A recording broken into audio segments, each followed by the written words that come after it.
But I downloaded a book, I never download audiobooks, but it's called How Not to Be Nice.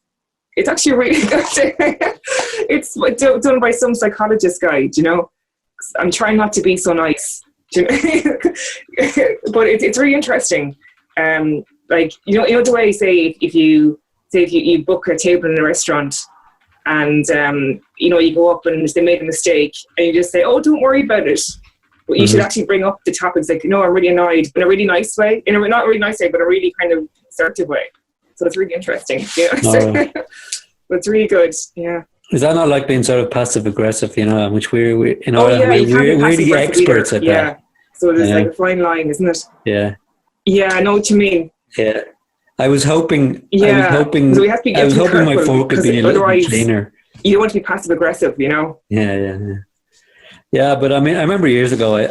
You both keep talking over each other. I haven't finished the book yet, but it's really good. So, what's the benefit of it? Oh, it's just teaching you how don't be a walkover, but kind of be assertive, but in a nice way. Okay. Yeah, but I haven't got to the end of the book yet. I kind of have to, but it's really interesting. I have to kind of read the whole book and then Yeah, are you going to turn over a new leaf now, Claire? Let us know when you're done. Yeah. Claire's going to turn it. You're going to turn into like a total hard ass now. What you should do is like put it into action straight away, Claire. Give a review of the book. Give a review of the book saying how you fell asleep. I should. Mm-hmm. I know.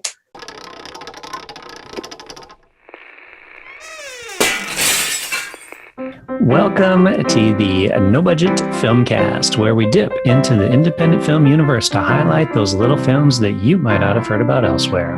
Will you agree with our panel, or will our panel agree with each other? Tune in to find out. I am Milo Dennison, and with me are Claire Milan. That's where you go, hello. Hello. You're as bad as Cahill now. He was the low enthusiasm hello. Oh, and sorry. Now you're like, hello, I guess. Whatever. All right. And besides the overly enthusiastic Claire Milan, we have Cahill Feeney.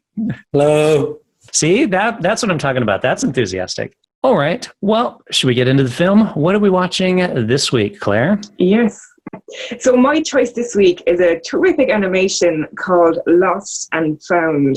It's an Australian animation. It's directed by Andrew Goldsmith and Bradley Slabe, written by Bradley Slabe, and animated by Samuel Lewis. This animation, it was nominated for an Oscar in 2018 and won loads of awards, nominated for loads of awards. And I came across it on the short film YouTube channel called Amaletto, and it is the cutest, sweetest animation I've seen. It's stop motion. It's about two stuffed toys, a dragon and a fox, and the dragon is trying to save the fox from drowning. And a lot of events happen, but it's just, and I saw it, I just was so mesmerized how cute it is and how sad. And I found myself crying. I'm not really a crier, but I did find myself crying. No spoilers or anything, but it's such a beautiful, beautiful animation. What do you think of it? Yeah, I agree. It was really quite lovely. Like I'm generally not a huge fan of stop motion. I appreciate it, like the time that stop motion artists put into making stop motion films is way more than I could ever do. But I agree, this was really quite a cute little film. And even though you could see everything that's going to happen and stuff, it just the way the music's done and the fact that there are these cute little toys and the way they animate them is really nicely done. And I watched this with my girlfriend, and it was funny because as we're watching it, she's kind of the same as you, Claire. She was kind of like, "Oh no!" Like she was like all worried about the little what was it? It's a dinosaur or a little alligator guy or whatever. And so it was quite fun watching her reaction. Yeah, little dinosaur, watching her reaction to the film as well. It was quite cute. Yeah, it definitely, it says something about the human psyche that even though you're watching these animated soft toys, you get emotionally drawn into their fate, and you can't help it. It was like an animated thriller, and it was a very, very simple story.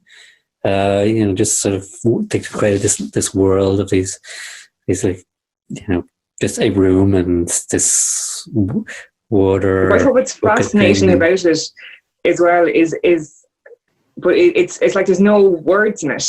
It's all done through their internal dialogue. Like, it's amazing to see like non-human objects, inanimate objects. It's amazing to feel for them, and how much you pick up, like, non-verbally. It's just so, it really pulls in your heartstrings, I think. And there's actually a website for this film, and it shows you how they made it, and it shows you they built these mechanical things where they actually move. They put the animals in these mechanical contraptions, and they move them. So it's fascinating just to see behind the scenes, seeing how it was made. Did they film it like with the little animals kind of walking, like they made animatronic animals, or did they actually do it proper stop motion style? Yes, they did. The hand stop looks like, what I saw anyway, it was a stop motion camera, and they had a mechanical, like a metal device where they put the animals in it, like on this metal device, so they could move their legs and their arms. And it was just fascinating. And even when the fox gets stuck in a pond and there's water, it hits the fox, and so it shows like a beer bottle, and it shows them pouring water on top of the fox, but it's so cute. And the fact is, I love the way when the dinosaur, he gets caught, his wool, and starts to unravel. That's at the very start, so it's like no spoilers or anything, but it's so well shot. It's such high quality and such a beautiful, beautiful story. I just wonder how long it takes to make a film like that. Yeah, that's why stop motion is always so impressive to me, because the amount of time that you have to put in to just those, little bit of movement, picture, little bit of movement, picture, and it's really impressive. Like, you'd have to have a lot of patience for it, wouldn't you? Yeah, which I don't. I definitely don't have the patience for it. I'd be like, God damn it! That's why I just want an actor to walk from here to there. I'm going to film them walking. But I downloaded an app on my iPad, and a stop motion app, and it's really cool. So I started to make little stop motion-y things, and but yeah, it does take ages. No, I was just going to say, there was this little animated character years ago on TV called Morph. He was like plasticine, or we used to call him Mola. And it's a little figure, and that was remember, that was on TV. That was the first little stop motion kind of character I remember seeing from my youth. I remember Gumby was the one from my youth, which was same thing. Yeah.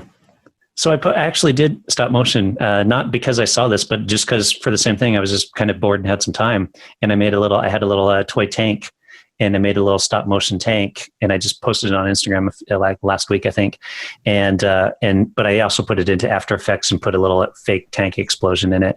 And that still just kind of took me quite a while just to do that little bit of stop motion. I actually saw your little stop motion thing. It was quite good.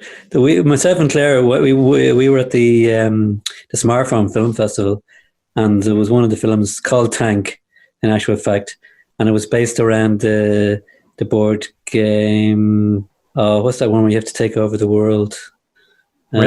Risk, exactly. And it was really, really well done, in actual fact. Oh, that was brilliant. I remember that. Yeah, it was so well done. And that was all stop motion again, wasn't it? But just with regards to the film we watched, I just have one kind of question. Like, can soft toys actually drown? Do they need oxygen? What was the big deal about it? Oh, I know. They were friends. I was wondering about that, like what their relationship was. Were they friends? Or were they like more than friends?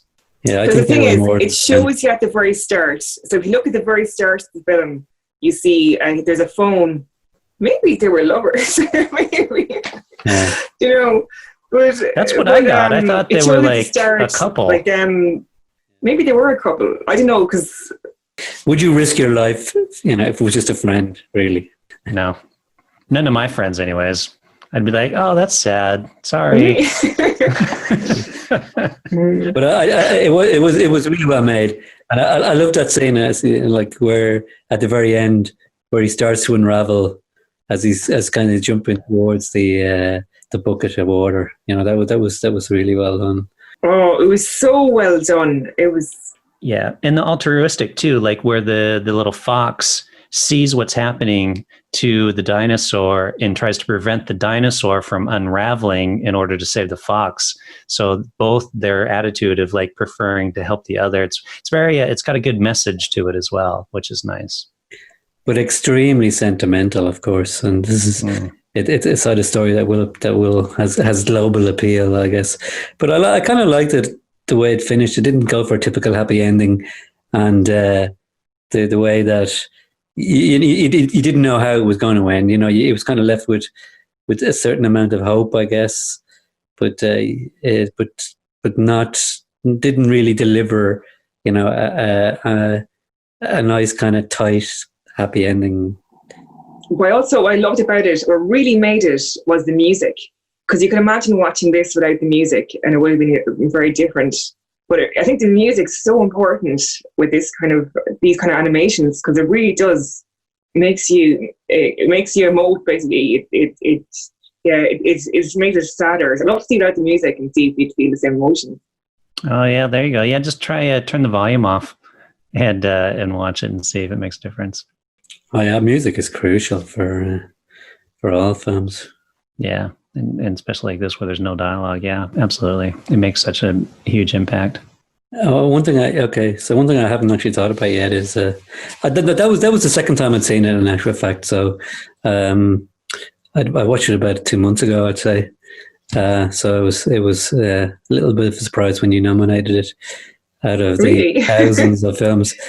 Again, I'm kind of trying to remember, you know, what was my immediate reaction the first time in seeing it. But should we get on to our ratings now? Yeah, the ratings. Well, just saying that I never heard this film, and it's so great, like to see a film that won awards, and just people should watch them. They're the ones that people don't really watch them, you know. So it's yeah. So I must actually, for myself, go back and watch all the films that have been nominated and see them. But yeah, for me, I give it 5 out of 5. I think I can't really fault it. Like, brilliant animation, beautiful story. Lovely music, and made me cry. I'm really on the cusp of 5 and 4, so it's hard for me to say. Should I go for a half star? 4.5. Not, yeah, very close. 4. I don't like doing half stars. I'm gonna do a 4. A good solid 4. Yeah, I'll give it a good solid 4 as well. Yeah, no, it was a very nice film. Yeah, very enjoyable, very well done. And 4, I think, is a fair mark to give it. Yeah. Well, there you go, Filmcast audience. A solid recommendation from our 3 hosts. So, one of the rare occasions where we agreed with each other. Well, it's becoming less rare, isn't it? That we agree or disagree? That we disagree. I mean, the last few we've been pretty much similar. Yeah, I guess that's true. We have to find a film that's really divisive. Yeah. A horror film? How about a horror film, Claire? I know how much you like because there's certain horror films I don't mind, you know, but certain ones I can't bear. So. Yeah. For sure. Maybe. We'll think about that. Yeah, let's see. All right, No Budget Filmcast audience, as always, let us know what you think. We're available at No Budget Show on the social medias. Be sure to share, like, subscribe, and all that other fun stuff that I say at the end of all of these episodes. And with that, we will say, see you next time. Goodbye. Bye. Goodbye.